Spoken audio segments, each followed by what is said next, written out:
अस्सलामुअलैकुम नाजरीन, KBN news channel में आप तमाम का तहे दिल से इस्तकबाल है। आइए आज की अहम खबर पर नज़र डालते हैं। सर, पूरे देश में आग लगी है। हाँ?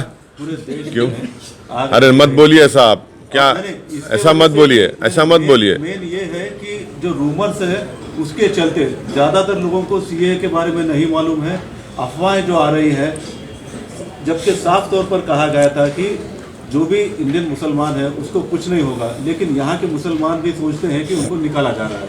तो क्या रूमर्स दूर करने की ज़रूरत है या नहीं? सरकार ये क्यों नहीं कह देती कि आसाम में जो NRC हुआ है, जो 5,40,000 जो बंगाली हिंदू हैं, आप उनको सिटीजनशिप दे रहे हैं CAA के जरिए, और जो 5 लाख मुसलमान हैं उनको नहीं देंगे आसाम में आप। ये रूमर है, सच्चाई है? सरकार बताए।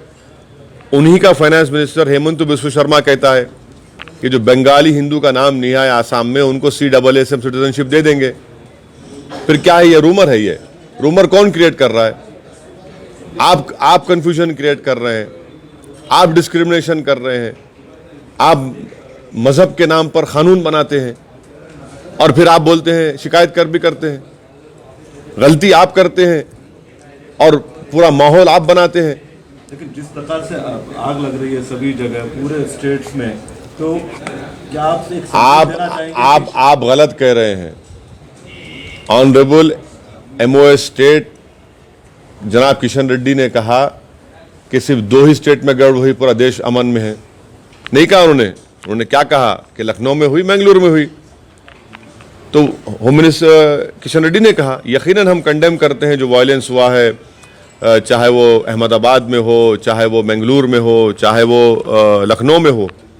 और हम तमाम लोगों से अपील करेंगे कि प्रोटेस्ट करना आपका कॉन्स्टिट्यूशनल राइट है, मगर वायलेंस को कंडेम करना सबको पड़ेगा। वायलेंस की कोई गुंजाइश नहीं है। वायलेंस क्यों होना चाहिए?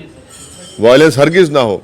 और अगर हम प्रोटेस्ट इसलिए कर रहे हैं कि हमको देश को बचाना है, देश की रूह को बचाने का है, देश के संविधान को बचाने का है, और हमारे देश के जो आज़ादी के मुजाहिदीन हैं, चाहे वो महात्मा गांधी हो, नेहरू हो, राजेंद्र प्रसाद हो, सरदार पटेल हो, जौहर ब्रादरान हो, मौलाना अबुल कलाम आज़ाद हो, इनकी अगर लेगेसी को बचाने का है तो इन्होंने हमको कैसे आज़ादी दिलाई?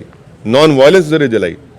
और इनको नाम को अगर जिंदा रखने का है तो हमको वायलेंस को कंडेम करना पड़ेगा, मगर प्रोटेस्ट करना पड़ेगा।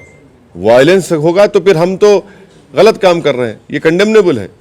कल आप भी MIM की तरफ से यहाँ पर हैदराबाद में कर रहे हैं, तो क्या समझाने की कोशिश करेंगे आपके आवाम को यहाँ पर? हम यही बताएंगे कि ये जो कानून बनाया गया है, शहरियत तरमीमी बिल का जो कानून बनाया गया है CAA का, ये अनकॉन्स्टिट्यूशनल है, ये ब्लैक कानून है, और इस कानून को NRC से देखना बेहद ज़रूरी है। और NRC का काम तो शुरू हो चुका है NPR के ज़रिए। अब आपके घर पे आके जब NPR होगा, उसका क्वेश्चनेयर की कॉपी मेरे पास है जिसमें यह पूछा जा रहा है कि प्रसाद भोसेकर के घर में कितने लोग रहते हैं, और जब उतने लोग रहते हैं उनके पास पासपोर्ट है या नहीं। अब देश के होम मिनिस्टर खुद बता दें कि देश में कितने लोगों के पास पासपोर्ट है। 4%, 10%, 15%। NPR के जरिए क्या करेंगे आप उनको डाउटफुल में डाल देंगे। फिर जब NRC होगा तो और उसमें तमाशा हो जाएगा। सरकार ये कर रही है ना, इसीलिए तो सब लोग फिक्रमंद हैं।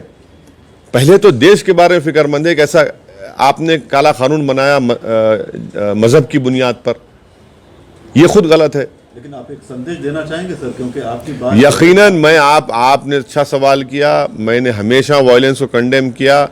हम तो अपील कर रहे हैं, गुजारिश कर रहे हैं कि प्लीज़ आप प्रोटेस्ट करिए, मगर उस वायलेंस को कंडेम करिए।